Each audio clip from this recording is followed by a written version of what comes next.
नीतीश तेजस्वी मोदी को हराने नहीं बल्कि मोदी को जिताने आए हैं। अमित शाह का 2024 के लिए प्लान भी तैयार है, ऑपरेशन संन्यास। मोदी वर्सेस नीतीश, हिंदू वर्सेस मुस्लिम बनाने की तैयारी हो रही है। आज ये रिपोर्ट सुनकर आप बेशक कमेंट में अपना गुस्सा निकालेंगे, लेकिन ये रिपोर्ट संभाल कर रख लीजिएगा। बिहार की सियासत में वो होने वाला है जो अब तक कभी नहीं हुआ है। बस आप ये 4 शब्द याद रखिए: शाह का प्लान बी, बीजेपी का कोड मुस्लिम, मोदी का ऑपरेशन संन्यास, नीतीश तेजस्वी की गलती। सियासत में सबसे सटीक विश्लेषण का दावा आपको सिर्फ ग्लोबल भारत टीवी ही देता है। 2024 में कोई और नहीं बल्कि नीतीश और तेजस्वी मोदी को पीएम बनाएंगे। दोनों की राजनीति ही मोदी को तीसरी बार आसानी से कुर्सी दे देगी। इसलिए जो रचा जा रहा वो सब फिक्स है। बिहार की सियासत में पिछले कुछ दिनों में मुस्लिम प्रेम उभरा है। नीतीश की जो कामना मोदी के साथ पूरी नहीं हो रही थी, वो तेजस्वी के साथ हो रही है। विपक्ष को नायक बताते हुए कुछ मीडिया संस्थान ने तो नीतीश और तेजस्वी को मोदी से बड़ा बता दिया है, लेकिन कहानी इतनी नहीं है। यूपी में गेस्ट हाउस कांड भूलकर मायावती अखिलेश साथ आए, नतीजा कोई फर्क नहीं पड़ा।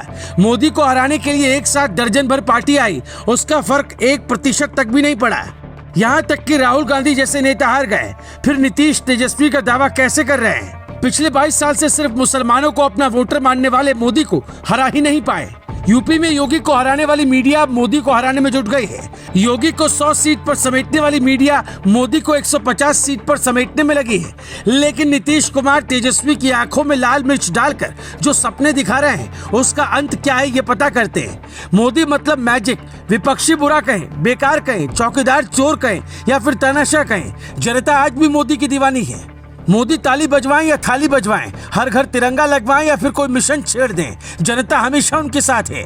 लेकिन नीतीश कुमार और तेजस्वी यादव अगर मुसलमानों की राजनीति छोड़ दें तो खेल खत्म। उनके घर का पड़ोसी भी उन्हें वोट देगा, इस पर भी सस्पेंस है, क्योंकि 2024 चुनाव का सबसे बड़ा मुद्दा होगा हिंदू और मुस्लिम। नीतीश कुमार इस फेर में मोदी की मदद कर बैठे और मोदी को पीएम बनाने के लिए पहला कदम भी चल दिया है।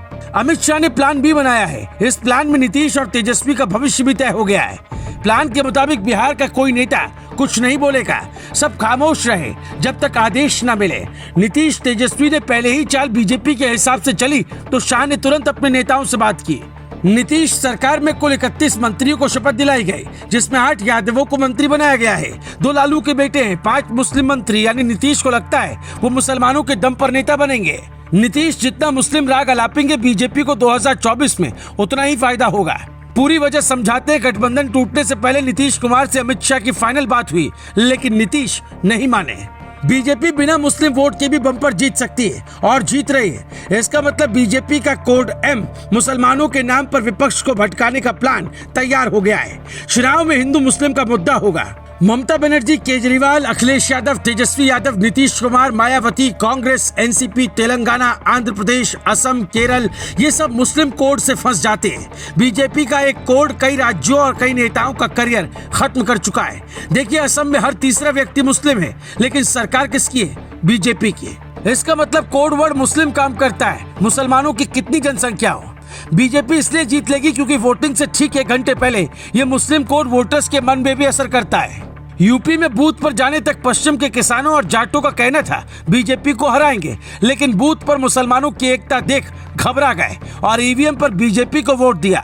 ऐसा इसलिए क्योंकि इलेक्शन में ईवीएम मशीन नहीं बल्कि बीजेपी दिमाग को हैक कर लेती है और नतीजा विपक्ष सम्मान तक नहीं बचा पा रहा है। इसलिए बिहार में मुस्लिम प्रेम जितना बाहर आएगा बीजेपी उतना फायदा उठाएगी, क्योंकि बीजेपी ने अभी तक अपना वो ब्रह्मास्त्र चलाया ही नहीं, जिससे नीतीश का करियर भी मायावती की तरह लगभग खत्म हो जाएगा। क्या है मोदी का ऑपरेशन संन्यास? जल्दी आपको अपनी किसी कहानी में समझाएं।